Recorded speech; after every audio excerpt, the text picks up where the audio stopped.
Hey, what's up everyone? Adam here with brahwegotthis, and today I want to go through 5 ways that you can improve your DPS in the Elder Scrolls Online as a beginner, a middle of the road player, and a veteran player. I believe that these methods can be utilized by any player to increase their DPS in PvE content. I think a lot of players jump to different conclusions why their DPS isn't good, and a lot of times there are some simple solutions that, when paired with multiple other solutions, can collectively increase DPS over time or in general. These tips are things that have helped me improve my DPS over the years of playing this game. Real quick though, huge shout out to my patrons. Thank you so much for supporting me. If you'd like to become a patron, check out the link below in the description, and you can check out our revamped website at brahwegotthis.com. So when it comes to the question, how do I increase my DPS? The common answers are usually just to practice your rotation, which translates to practice animation canceling and light attack weaving, because essentially that is how you increase practice and DPS over time. It acts as anything else in life, where the more you practice something, the better you will get at it, resulting in a better return. However, I'm not going to focus too much on that today in this video, because I believe there are some other tangible things that players can do to increase DPS. Not all players have the time to sit there and practice their rotation, and not all players will be able to animation cancel and weave effectively. So I would like to provide some other ideas to help better those players. I will touch briefly on some exercises later on that you can do to perform with light attack, weaving, and animation canceling, but again, that will be later in the video. And I do want to mention, I am by no means the best DPS player in this game. I am very mediocre, but these are things that I have found that have helped me. So starting out, number 5 is damaging proc sets are your best friend, especially if you struggle with weaving or animation canceling. Now, I want to put this as a disclaimer before I get a comment below. I talk about how item sets are not solely going to make you a better player in ESO, because you need to understand how they work and why they work together. And this is kind of proving my point when I go through this. But I think and believe some sets in ESO are more beginner friendly and DPS friendly to use than some of the meta counterparts. And I do think they can help boost your DPS overall if you fall into that category. Now, proc sets are still fantastic if you are good at weaving and animation canceling. You will just get more out of them. But I want to give you an example here of what I'm talking about and why it helps. So 2 sets that usually pair well together, in my opinion, are Mother's Sorrow and False Gods. So if we look at Mother's Sorrow, this is a set that I like to call a static set. What this means is the better you do your rotation and the better you do your weaving and you understand all that, the better this set becomes, because it gives spell critical 3 times in max magicka. That spell critical is counting on the fact that you are actually using your abilities effectively, okay? This can be paired with the set called False Gods, which I run a lot on my MagDK for solo content and just overlaying content, because it's just a great set. Now, I'm not saying this is the meta setup right now or anything for MagDK. I'm just saying these are 2 really good sets that a lot of people use particularly.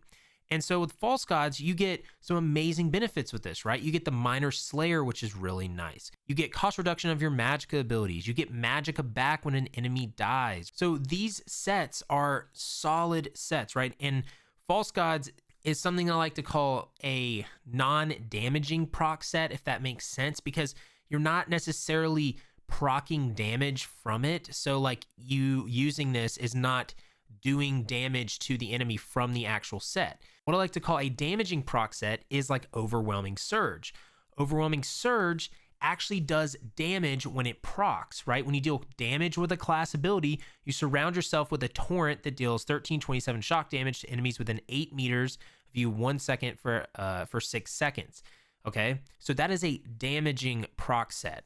But let's say you are a starting player and you're struggling on only hitting like 15k DPS with a Mother Sorrow False Gods setup, and you're like, why am I hitting, 15k DPS? There could be a lot of other factors involved with that, but one factor that is probably there is the lack of weaving and animation canceling. I mean, because weaving and animation canceling takes practice and a long time usually to understand. So what you can do is while you are still practicing with animation canceling and weaving and stuff like that, you can change the false god set with a set like Overwhelming Surge, because this could be a great alternative to increasing DPS. This set will not only give you resources back, but this damages enemies over time. It's a free damage effect. This set takes no effort to proc, because even if you are the worst weaver in the game, you will proc this set, giving you some free damage every, 1 second for 6 seconds, and it can proc every 7 seconds. So you literally can have this up almost 100% of the time. This is why it's important to find a set that works for you and your play style at the time of your skill level, instead of just going for the cookie cutter things. Because if you're not understanding why those things are there, it doesn't help you. Now, if you're getting better at your rotation and getting to the point of, growing out of sets like Overwhelming, then that's great. And you should switch to other sets that you will get more DPS out of, right? So like, I know a lot of people run Kenra and all that stuff, right? So that's something you have to gauge as you go through this. But as you can see with Overwhelming, when I just activate a class ability, you see it proccing, and it's just free damage. It's just absolute free damage. Also, I do want to quickly mention sets like Grothdar and Valkynscoria. Depending on your build for Magicka, these can increase DPS with ease as well, just due to the nice damage ticks that you will get from these sets. Because like Grothdar just gives nice AoE damage ticks, and with Valkynscoria, it hits really hard, and that's a nice monster set as well. And those are just great ways to increase that DPS a little bit. And so for stamina, you could use like Doming House, Celestrix, or even Celine's. Monster sets are just there for your benefit a lot of times, so make sure you're utilizing them. And if you ever want to come and ask me questions about any of this, you can always check out my stream on twitch.tv/brahwegotthis. It's in the description below. You can always ask questions in the Discord too as well. Now, number 4, for helping increase DPS, it's actually setting up your skill bar keybinds in an advantageous way. Now for this section, this applies to PC and console players, but I'm only going to reference PC since that is what I play. So you'll have to kind of take this, console players, and kind of go with it as well. But setting up your keybinds for skills and bar swap to your liking is going to help your DPS in ways you probably haven't even thought of. So for example, I try my best not to put any of my skills that I use frequently on my 3 key. So the reason being is the W key is right below it, and that is how you move in ESO. So in combat, if I need to spam my 3 key, it's really hard for me not to take my finger off the W key and press it. Well, then I'm just standing there waiting for something to kill me, and if I'm in mechanics, then I may be standing in an AoE and I need to move. So typically, I like to put skills that I never use that are slottable skills on my 3 key, unless they are shields or something like that. So one of those skills is Inner Light. So you'll see right here, Inner Light is on my bar. And so what this is I never activate this. This is just there for a slottable buff of the Major Prophecy and the Max Magicka. And then if you look on my second bar, I've got the Harness Magicka, which I use as a shield, but I don't use it as much, so I put it on the 3 key. The next tip I can give you is making sure your bar swap is bound to a key or button that is easily accessible and doesn't hinder your movement. I think the default PC bind is like the key next to the 1 key or something, but that is something that did not work for me when I started playing this game. But think about it. If you have to take half a second to find your bar swap key, or it's really hard for you to find and press, you do that every rotation, you're losing so much potential DPS. So I have a mouse that has 4 buttons, 2 on each side, and one of those buttons my thumb sits on naturally. I use that to switch bars, and it makes life so much easier. Now, you don't have to have a special mouse to do this. There's so many other ways you can bind your bar switch to other keys that works for you. Other players do this all the time. I just like having this on my mouse. And if you're interested in this mouse or any other gear that I have that in the description on the My Kit section. You can check out all of that in the description below. So next, I like putting AoEs on one of my mouse buttons as well, because they are easily accessible. So you'll see on my bar here, I've got wall of elements. And then I've got this. And that's another thing too, is if you look at this bar, I have a lot of similar skills that line up with each other. So I don't confuse myself when I make when I switch bars, right? Okay. So I've got an AoE here. I've got a AoE here, a shield that I don't use that much. This is like a slottable skill, but I also activate this as well. And then this is a kind of like a pre-buff that, you use to give you increased critical damage, right? So if I switch bars, I have very similar skills in a way that correspond to it. So I've got Mage Light at 3, which I don't ever use. I've got a damage over time right here that I place on an enemy. I've got this as well that's like, an AoE or damage over time. And then I've got this, which augments all of my flame abilities. So I'll use this. So it's kind of like a pre-fight, you could say almost, but it's something I use. And then I've got my Force Pulse, which is my spammable. Okay. But one of my biggest things along with this is making sure my bar is consistent with other characters that I create. Because something I noticed is on my DK main, I'm so used to spamming my 4 key, right? Because that is my spammable. I'm so used to using this key. All right. So what I like to do is on a lot of my other builds, I like to put my spammable skill on the 4 key because that is where it's easily accessible. And that's what I'm used to with muscle memory. So the next tip with this is making sure your skills aren't all over the place. And this is kind of what I just kind of mentioned with making sure my skills aligned, into proper positions that make it easier when I switch bars. But this is kind of just making sure it's organized throughout your bar. Now, you might need to take this with a grain of salt depending on the build that you're running, because some builds might require you to have skills on certain bars because you need them for the passives and all that stuff. But I want to give you an example of what I'm talking about. So for instance, this is how my bars are set up, right? It's pretty organized. Now, if I move Eruption, okay, right here, and then this right here, and then say I put, I don't know, like just say I do that, right? Right there already causes an issue. Because here's the thing. The reason that I have Eruption on that other side of the bar is because it's a long-lasting AoE, okay? And I start out on my second bar, okay? So when I do my rotation, I lay my trap down, I use my flames, I use my wall of elements, and then I usually use Eruption. But if I have Eruption on the other bar, I got to switch bars, use Eruption, and then I'll have to switch back to use this skill, and then switch back to use Orb, and then do my flames, and then do my Force Shock, okay? Or my Force Pulse. That doesn't make any sense, okay? Why would I make it that much more harder on myself? That right there is going to confuse you. That's going to lower your DPS over time because you're going to be switching bars too much. So when you make your builds and when you make your rotations, you want to make sure that you simplify them as best as possible. So how I like to do it again is I'm going to put this back on this side. So the way I do it is that way I have all my AoEs right here. Okay. So I'll do Trap, Flames of Oblivion, Eruption, switch bars. Damage over time, flames, force, and then it's so much easier that way because that way I only had to switch bars one time there, right?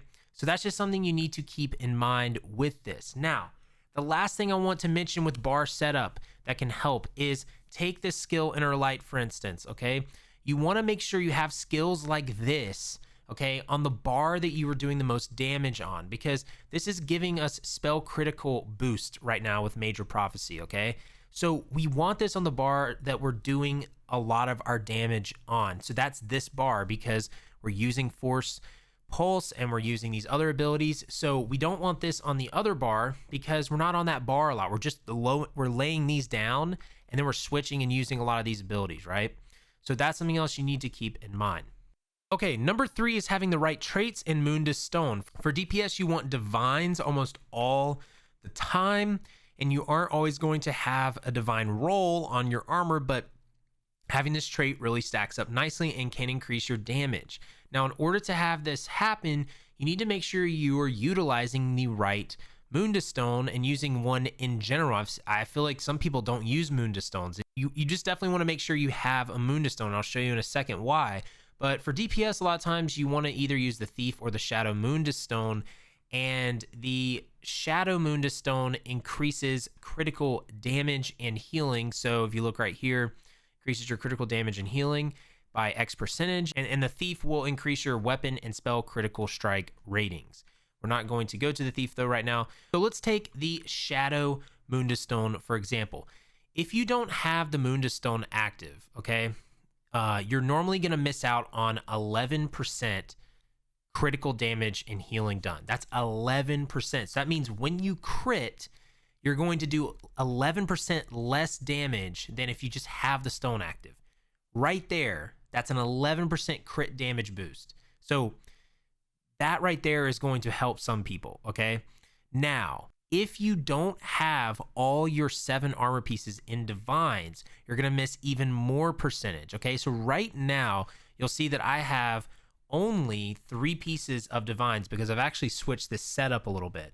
I've only got this divines, and this divines, okay? And they're purple. All of these pieces are not divines. So right now I'm only getting 13%. If I increase these 4 pieces to divines, that percentage is going to go closer to 17, almost 18%. That's another 4 to 5% extra crit damage, okay? So just think about that. Anytime you crit, you're getting an extra 4 to 5% damage. That really makes a difference over time. So it's important that you understand traits effectiveness on your build and your DPS. They really do help, okay?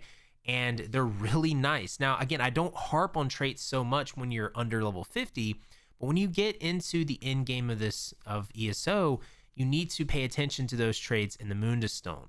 So number 2 is simplifying your rotation and then knowing what to use in what situations. This is a big hurdle I think I've seen amongst beginner players, and a hurdle that I had to understand as well. You have to understand that some rotations are just more complicated than others. There are very advanced builds out there as well as very simple builds. If you're finding that your DPS is very low and you're struggling keeping the rotation up, you may need to try a simpler rotation. And by simplifying that, I may just mean finding a few skills you know how to use and using those only until you can handle more. For example, a skill that was brought to my attention that I've already mentioned in this video is Force Pulse, and that was mentioned to me by a member of our community about 1 year and 2 months ago, and I had not used this that much before, and this skill just was absolutely ridiculous. I found that this might be one of the most powerful Magicka DPS skills in the game as a spammable. It takes no effort and it hits multiple targets, and it can increase your DPS by a good bit. And this is kind of an example of a skill that you could use in conjunction with like Wall of Elements and light attacks and maybe one other skill, and your rotation will be very, very simple. Now, will you hit 80k DPS? Probably not, but it's an amazing simplifying tool. I'm sure you can find other skills that work like Force Pulse that are a little easier to use in certain classes. That would just help you get on a base level so you can build from there. Now let's move to knowing what to use in what situations. So you may have simplified your rotation now, or you didn't really have issues with it before and you're now just having issues in fights by either doing your full rotation when you shouldn't or using the wrong skills. It's just not turning into solid DPS. So what exactly do I mean by this? So it's understanding what you're about to fight. So you'll see here that I'm in City of Ash 1 dungeon. I like to use this dungeon as like a little test dungeon. I just like it. But you'll see here there's enemies here, right? So in this Stamstork rotation, normally I want Poison Arrow, I want some single target abilities, right? But since this is an AoE situation, what I'll normally do is I'll pop my pre-buff, which is Crit Surge, okay? I'll make Hurricane, and then I'll just do Arrow Barrage, and then Caltrops, and then I'll just go in with the two-hander, right? And right there, that is a very simple rotation to clearing these mobs, right? I didn't need to do Poison Arrow. I didn't need to do Crit Charge. I could have done Crit Charge. Whoops, just pulled those. But I didn't. I just kept it very simple throughout a couple AoEs and then used a two-hand, right? So that's kind of being aware of the situation and knowing like what exactly that you want. Because that's something that I've actually noticed that I used to do when I was a beginner player. was I was trying to do a full rotation in a mob of enemies in a dungeon when it didn't make sense. Because it's like, why am I trying to do a full rotation of like 7 or 8 skills when really I just need to do a few skills to clear this mob pack? Because while I'm doing another skill, my enemy or my allies are just clearing the pack. It's like your full rotation is usually meant for boss fights, right? So again, here's another pack up here. So I'm going to use this, that, I'm going to drop that, caltrops, and then I'll do this. And then I'll probably throw a crit charge in here to heal.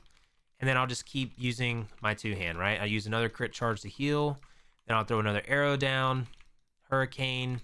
Now, when you're in a boss fight, it's obviously different. You want to do your full rotation. You also need to keep in mind when you're doing boss fights if you have skills that are only executes, okay? Because some skills are only going to be good when enemies are below 25% health. This is one right here. This is actually 50% health. Sorry about that. But this one is going to do more damage when enemies are less than 50% health. So you don't want to use this on a boss until he's under 50% health. Okay, so the last tip is actually going to be talking a little bit about practicing ways to increase your light attack weaving and animation canceling. So like I said, I wanted most of this video to not be focused on so much of just practice, but I have to have one part where we talk about this because this is a big factor in once you can grasp some of the beginner level tips on increasing DPS, you can start working on this. Now I understand not everyone is going to have the time to practice this, which is again why I didn't spend a lot of time on this. And a lot of people aren't going to have the desire to even practice this or even really care about this. But I want to show you all some simple exercises that you can do that can get you some muscle memory when you are doing animation canceling and light attack weaving. So with this, animation canceling again is just canceling a skill's animations. So if I want to do a light attack and then force shock, you'll see that my light attack will get canceled by my force shock skill. Watch. So I won't do a full light attack. You'll see my staff kind of move and you'll see the lightning bolt come out, but then I will immediately go into my force shock animation. Okay, how I'm doing that is it's literally all timing, okay? As soon as I click my light attack, I'm clicking my force shock skill. So look, click skill, click force, click force, click force, click force. That's the rhythm, okay? So I'm not going to go into a full animation canceling guide or weaving guide or anything like that, but what you can do, okay, is you can start on your rotation and you can do this over and over again with one skill and one light attack, okay? So practice it with one skill and one light attack, okay? So light attack, skill, light attack, wall of elements, light attack, wall of elements, light attack, wall of elements, light attack, wall of elements, okay? Practice this with every single skill you have, okay? Some skills are channeled abilities, so you can't cancel those. You have to wait till they end. But I like to do these on my spammables and just practice it and just get it in your mind. Click, skill, click, skill, click, skill, click, skill, okay? That right there is going to get some muscle memory in your mind about how to actually cancel, okay? Then what you do is you transition that to 2 skills. So when you're on this skill, you go light attack, wall of elements, light attack, eruption. Light attack, wall of elements, light attack, eruption. And you practice that and you do 2 skills at a time, okay? And then once you get that down pat, okay, once you feel like you've gotten better at that, do 3 skills, okay? Then 4 skills, then 5 skills. And then that is how you weave your things together, right? So really, once you can do that, you really just have to practice weaving it between your spammable skills. So again, you start out, so you go light attack, beast trap, that, eruption, light attack, wall of element, switch bars, light attack, mystic orb, light attack, flames, light attack, spam, light attack, spam, light attack, spam, light attack, spam. That right there will help you understand how to weave and cancel your attacks, okay? Now that might be a lot there when I sped that up, but that takes a little bit of practice. Now, I don't sit here and practice this all day, okay? I just don't. It's not something that I find fun in this game, okay? So these are some tips that you can use when you're trying to start out with one skill. Start out simple, okay? Again, light attack skill, light attack, light attack, light attack, okay? Then go to another skill. And it just helps you. It allows you to understand how to do that. So again, I hope that will help you a little bit when it comes to animation canceling and weaving for this part. Again, I didn't want to spend too much time on it, but I do hope that helped. But that's going to be the end of the video, y'all. I do appreciate everyone coming by and checking out the video. If this did help you, please leave a like below. That would be really, really appreciated. I do appreciate all the support you guys and gals give me. Make sure to heavy attack that bell icon too to stay up to date on all the content in the channel. And again, you can check out the website. Check out twitch.tv/brahwegotthis. Our Discord. All the links are below in the description. But until next time, y'all, just remember to have faith, be great, and I'll see you on ESO.